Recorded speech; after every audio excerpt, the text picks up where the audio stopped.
Uncle Sonny and Ivy. The good advice I received from the master of purgatory. Now, there's this conspiracy theory of Ed and Eddie where they all grew up in purgatory, and that's Sonny's strong suit. But that's a story for another day. Anyways, I checked in with the pastor at Alpha Omega and he's looking as fine as ever. After watching the movie Poor Things, I recognized that the Beastie Boys are actually quite unclassy. Anyways, this is a story of a guy that could have looked Peruvian and Afghan. Now, Uncle Sonny was very heavy when it came to political subjects.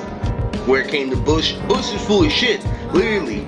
He's like, who you voting for? Or stuff like, Kennedy. He's like, oh man, you're just voting for anybody who's good on TV.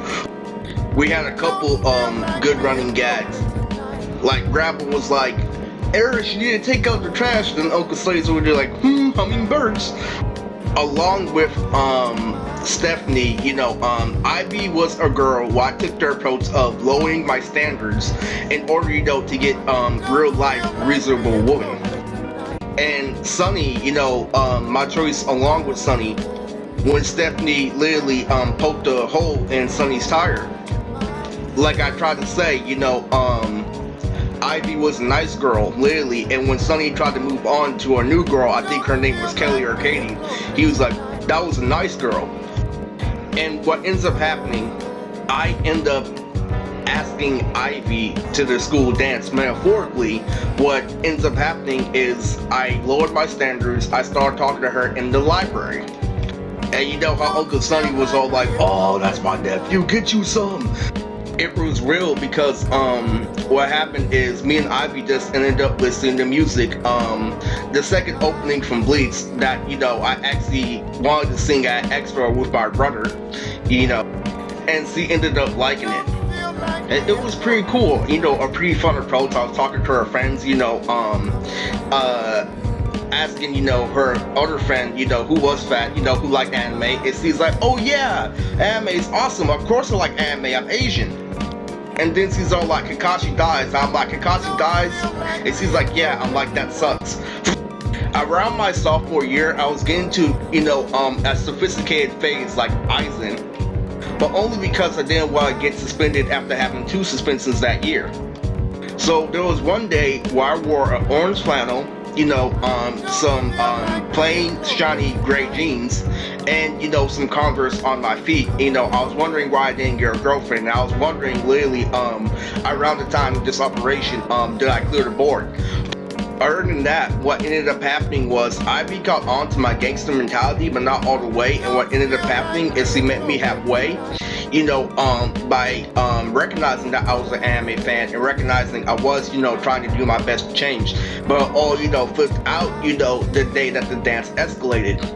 So at Alpha Omega, I was, actually noticing that they were playing games with my media, to the point where when I went to the movies with, James and Robert Wilson, and they kept on checking on us, watching old Tekaichi videos and, Naruto Explain videos.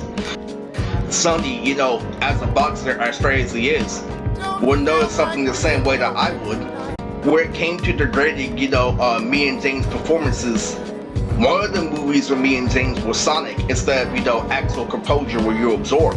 Literally, so when I started to wake up every morning, what ended up happening is because I got to dance to the street with Davina every single day, what they did was they gave me an 8th grade and that's it. For abusing Hella Week and Courtney, as entertaining as it is. And that's also a part of Uncle Sonny's training with Luther Vandross. Eris, this is when they leave your ass. So we started waking up every single morning, with a bad, vibe. That wasn't bad, that was still purple, but, very lackluster compared to performances that could have happened. Like the day that I was gonna call Robert Wilson a crocodile.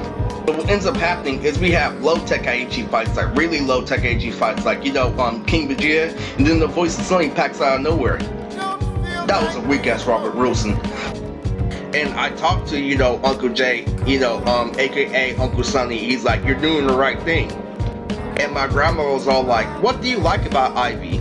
Did you plan to see was ugly so you can actually get some? I'm like, no, Grandma, I actually, want her, for my girlfriend. He's like, okay, just checking. So along that year, I was reading manga along with my best friend Robert, reading the Naruto manga where it came to a war. And I recognized Haku died twice the same way, and I recognized that, that was a part of me growing and maturing. It made me give up hope on the Naruto series as a whole. Along, that year is the same year Ultimate Ninja Storm 2 came out, where I had a new hobby, that I was outside smoking, where I stopped smoking in order to, use that hobby. And what ended up happening, my rank in Storm 2 was 7,000 in the world. So I became pretty regional where it came to Storm 2.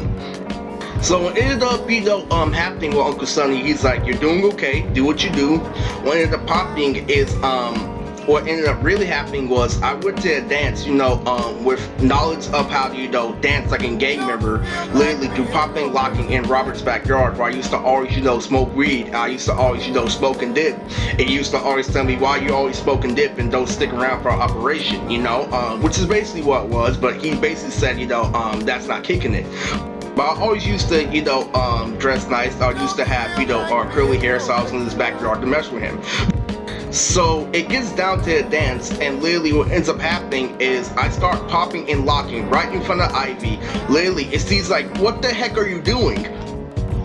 And then I played cool, walk to my other girlfriends, I played cool, walk to my other friends, make a joke, shake my head in front of a couple of people.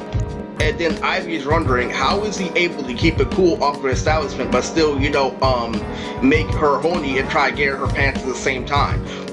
And then it came down to the conclusion, at the end of the dance, Ivy realized those moves come from a gang. And then I start crying home, literally to my grandma, literally saying, oh my god, I miss Ivy so bad. And how she saw me cry and complain, literally why I used to look just like my grandfather, and frightened her. And that was a really, really, big story. I was heavy on Uncle Sonny last year, where it came to the female performance. But where it came to the actual person, he was raw. Like, I used to pretend to be a security guard and honor in his name constantly. So now let's get to some of the main punchlines and the main throwbacks where it comes to Uncle Sonny and his greatest joking material. So it started off when I was in 6th grade, literally talking about stories I read online about Dragon Ball Z. And my brother was like, you need to stop that stuff. I literally showed that to you because I didn't think you were going to get bored and actually watch it yourself. So I showed Sonny that story.